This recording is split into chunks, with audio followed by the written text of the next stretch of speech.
मेरा ये सच्चा वाकया है। हम 3 पोर्शन के घर में रहते थे। सबसे ऊपर वाली मंजिल पर मेरे ताया रहते थे। वो जरा ज़हनी बीमार थे, इसलिए मेरी अपनी इकलौती बेटी को लेके अक्सर मैके गई रहती थी। ताया घर से अक्सर कहीं बाहर ही घूम फिर रहे होते थे, तालू लगा के भी नहीं जाते थे।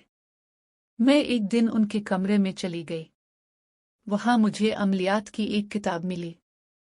वो मैंने शौकिया पढ़ने के लिए अलिफाटेल।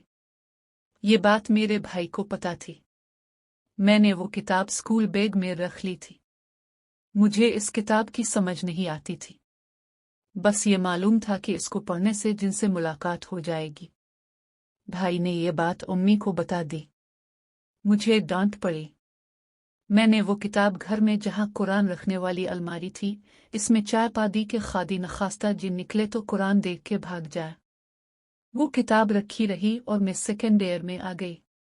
फिर मैंने फैसला किया कि अब जिनसे मुलाकात करनी ही है। इसमें कई तरीके लिखे थे, जैसे आलू की चर्बी खरीदें, हिरन का गोश्त मंगवाएं, फुला मंत्र पढ़ें। मेरे लिए आसान नहीं था।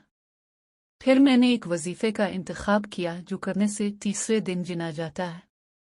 मैंने उम्मी को कहा कि जुमा की छुट्टी करके पीर को होने वाले टेस्ट की तैयारी करनी है। झूठ बोलना पड़ा क्योंकि असल मकसद जिन बालाना था। मैंने जामे को वजीफा किया रात को। फिर अगली रात दोबारा वजीफा किया। उसी रात ख्वाब में देखा कि कोई खौफनाक चीज मेरे पास आने की कोशिश कर रही है। मैंने इसको रोका पर उसने तड़ाक करके एक जोरदार थप्पड़ रसीद किया, जिससे फौरन मेरी फजर पे आंख गायल गई। मेरे पास कोई भी मौजूद नहीं था, लेकिन अगले 2 घंटे मेरे गाल में दर्द होता रहा। मैं बहुत खौफजदा हो गई और दोबारा मैंने ऐसा कुछ नहीं किया।